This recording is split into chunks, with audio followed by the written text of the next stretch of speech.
perkembangan yang sudah saya gambar. Di sini saya menggambar yaitu pola pikir bertumbuh yang ada di lingkungan saya.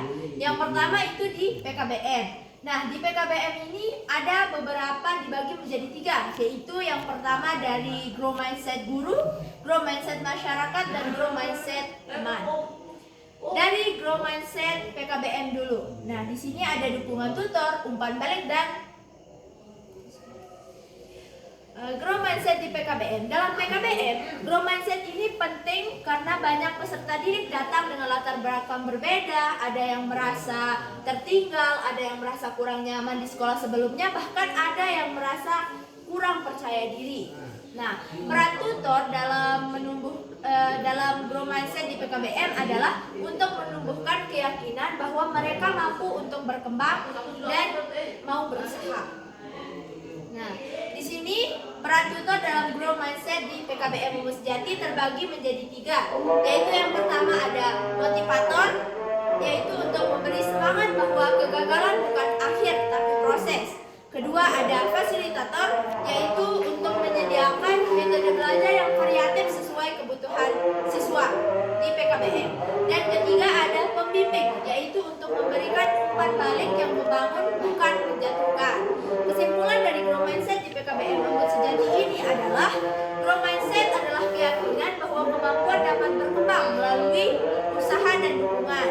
Peran tutornya adalah untuk memberi motivasi, bimbingan, dan strategi belajar yang tepat. Contoh nyatanya yang kita alami di PKBM Umus Sejati adalah tutor mengubah kata-kata negatif menjadi dorongan yang positif sehingga peserta merasa mampu untuk berkembang. Lanjut ke Grow Mindset yang ada pada guru. Nah, di sini ada motivasi dan keterampilan, bimbingan, dan kolaborasi. Grow Mindset bersama guru adalah pola pikir bahwa belajar adalah proses bertumbuh yang dapat dicapai jika guru dan peserta didik bekerja sama.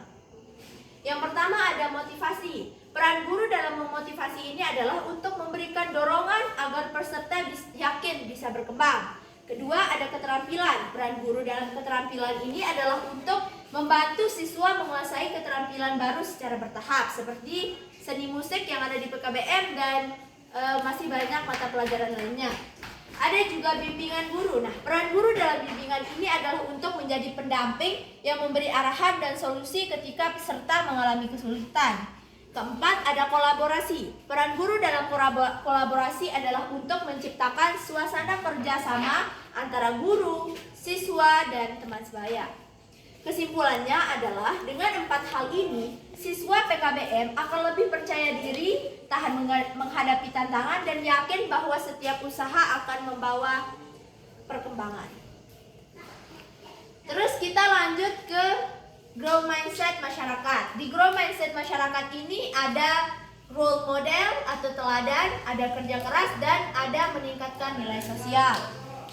Bisa kita lihat di sini, Grow Mindset di masyarakat adalah pola pikir bahwa kemajuan bersama bisa dicapai jika setiap anggota percaya bahwa kemampuan sosial, sikap, dan kepedulian dapat terus berkembang.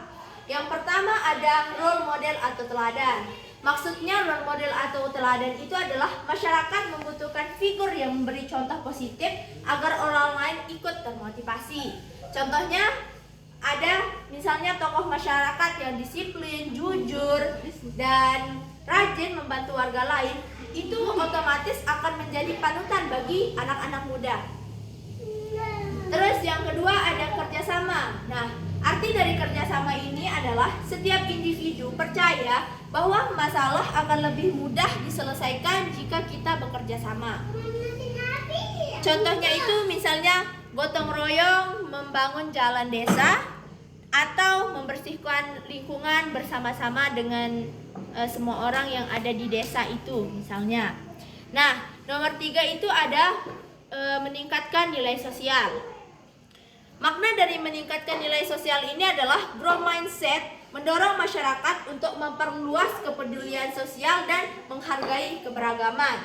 Contohnya itu menghargai perbedaan budaya, agama, dan pandangan sebagai kekuatan bukan pemisah. Bisa kita lanjut ke mindset bersama teman. Grow mindset bersama teman ini adalah pola pikir bahwa hubungan pertemanan akan semakin erat atau kuat dan berkembang jika setiap individu mau saling menjaga dan saling menghargai. Yang pertama ada saling menjaga. Makna dari saling menjaga ini adalah teman tidak hanya ada saat senang, tapi juga saling melindungi dan mendukung saat sulit. Terus contohnya, misalnya saling mengingatkan untuk belajar, beribadah, dan menjauhi hal-hal negatif, bukan malah mendorong teman kita untuk melakukan hal-hal negatif tersebut. Yang kedua ada menghargai perbedaan. Makna dari menghargai perbedaan antara teman ini adalah pertemanan tidak harus sama, justru perbedaan itu bisa membuat pertemanan kita semakin kuat dan saling melengkapi. Nah, contohnya itu misalnya menghargai latar belakang budaya, agama, atau kebiasaan yang berbeda-beda yang sering kita lakukan sehari-hari. Kan belum tentu semua manusia itu sama sifat dan tingkah lakunya. Terus ada grow mindset di lingkungan rumah. Nah, di grow mindset lingkungan rumah ini itu terbagi menjadi dua. Ada grow mindset dari orang tua, ada juga dari saudara. Bisa kita lihat misalnya kalau dari saudara itu grow mindsetnya misal kebersamaan atau saling menghargai. Terus dari orang tua itu adalah dukungan dan motivasi dan komunikasi dan kerjasama. Nah, kalau dari lingkungan rumah yang bisa kita rangkum semua ini menjadi komunikasi positif, terus suasana rumah sehat, belajar dari kegagalan dan disiplin. Contohnya grow mindset di lingkungan rumah. Grow mindset di lingkungan rumah adalah pola pikir bahwa keluarga dapat bertumbuh bersama jika setiap anggotanya saling mendukung. Yang pertama ada suasana sehat. Makna dari suasana sehat ini adalah rumah menjadi lingkungan yang nyaman, rapi, dan mendukung pertumbuhan. Bukan malah menjadi tempat yang tidak nyaman untuk anak itu pulang. Nah, contohnya ya. Contohnya, misalnya orang tua kita, Miss Tuti, misalnya orang tua kita di lingkungan rumah yang tidak sehat. Kalau kita misalnya pergi keluar sore-sore misalnya, pasti orang tua kita bilang, kamu keluar pasti mau ketemuan sama cowok, kamu keluar pasti mau gini. Hal-hal negatif aja yang ada di pikiran orang tua kita atau saudara kita. Tapi kita sebenarnya tidak boleh asal menjudge anak itu bahwa dia pergi keluar mau ketemu cowok, itu belum tentu. Tapi kan dia misalnya mau keluar ke Alfamart, mau beli kebutuhan, kan belum tentu. Hal-hal negatif yang ada di pikiran orang tua atau saudara kita itu belum tentu itu yang kita lakukan sebagai anak. Jadinya kalau kita dituduh seperti itu atau dijudge atau dihakimi seperti itu oleh orang tua atau keluarga di rumah, otomatis kita itu takut untuk jujur dan takut untuk pulang ke rumah, soalnya lingkungan kita itu tidak sehat dan tidak nyaman untuk kita pulang. Nah, terus yang kedua ada belajar dari kegagalan. Maknanya itu, maksudnya itu setiap anggota keluarga diajak melihat kegagalan sebagai kesempatan berkembang, bukan kelemahan. Kan otomatis semua orang itu pernah gagal. Belum tentu kan misalnya kalau kita belajar bahasa Inggris contohnya, kan belum tentu kita langsung nggak pernah kita hafal vocab, nggak pernah kita belajar subjek, nggak pernah belajar to be.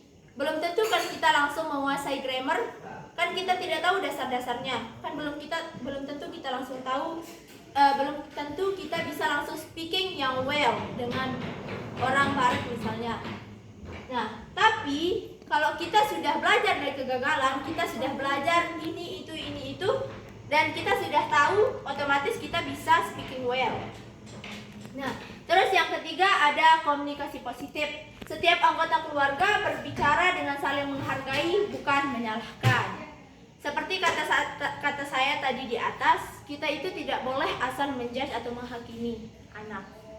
Terus yang terakhir itu ada disiplin. Makna dari disiplin ini itu bukan hukuman, tapi kebiasaan untuk membentuk karakter anak. Jadi misalnya kalau kita sebagai anak gitu disuruh orang tua untuk berberes-beres rumah, itu orang tua itu bukan menyuruh-nyuruh kita, melainkan mereka itu berusaha untuk membuat kita membentuk karakter kita menjadi anak yang mandiri dan tidak bergantung pada orang lain.